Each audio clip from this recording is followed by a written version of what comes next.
जो दृश्य 1947 में हुआ था वही दृश्य तो आज बांग्लादेश के अंदर हम सबको देखने को मिल रहा है।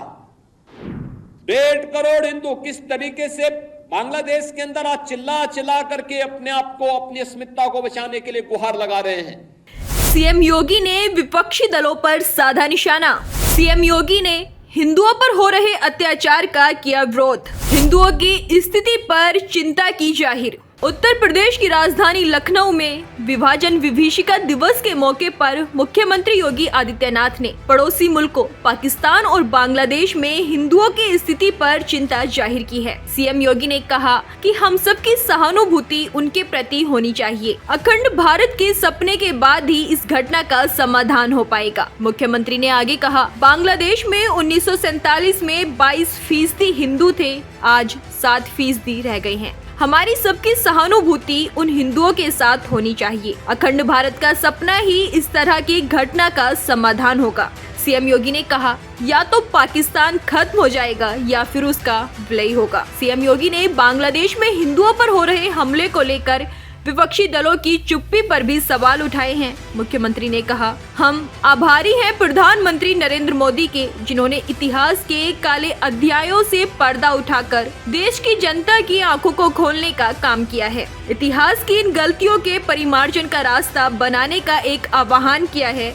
उसी आह्वान से आप सबको जोड़ने के लिए मैं यहाँ आया हूँ। योगी आदित्यनाथ ने कहा, जो दृश्य 1947 में हुआ था वही दृश्य आज हम सबको बांग्लादेश में देखने को मिल रहा है। 1 करोड़ हिंदू किस तरह से आज अपनी अस्मिता को बचाने के लिए चिल्ला चिल्ला कर गुहार लगा रहा है और पूरी दुनिया का मुंह सिला है। भारत के अंदर भी कथित सेक्युलरिस्ट के मुंह भी सिले हुए हैं। इनके मुंह से एक भी शब्द नहीं निकल रहा, क्योंकि उनको भय है कि अगर इन निरीह कमजोर लोगों के लिए पक्ष में इन्होंने आवाज निकाली तो इनका वोट बैंक खिसक जाएगा। उन्होंने कहा कि विपक्षी दलों को अपने वोट बैंक की चिंता है, लेकिन इनकी मानवीय संवेदना मर चुकी है। मानवता के लिए इनके मुंह से एक भी शब्द नहीं निकलने वाला। जो दृश्य 1947 में हुआ था वही दृश्य तो आज बांग्लादेश के अंदर हम सबको देखने को मिल रहा है।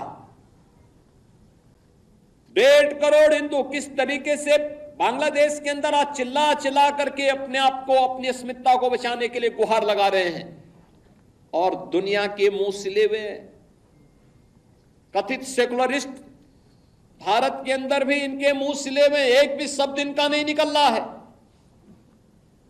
क्योंकि उनको भय है कि अगर इन निरीह कमजोर लोगों के पक्ष में इन्होंने आवाज निकाली तो इनका वोट बैंक खिसक जाएगा। वोट बैंक की चिंता है, लेकिन मानवीय संवेदना इनकी मर चुकी है।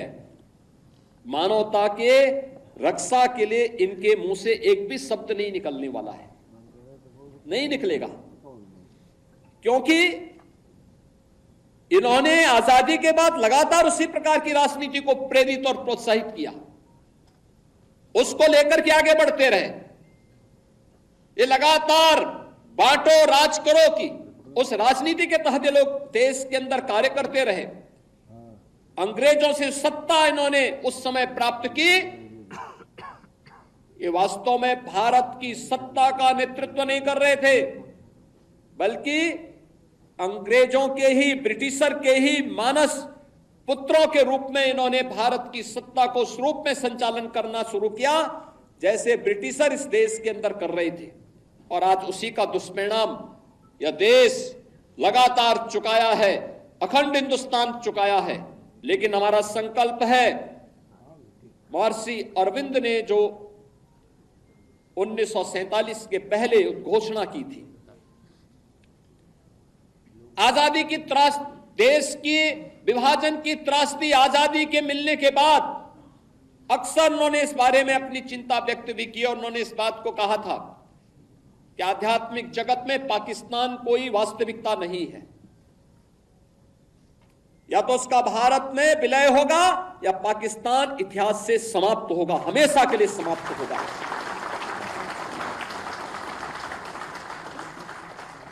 क्योंकि आध्यात्मिक जगत में जब जिसका कोई वास्तविक अस्तित्व नहीं है उसको नष्ट ही होना है।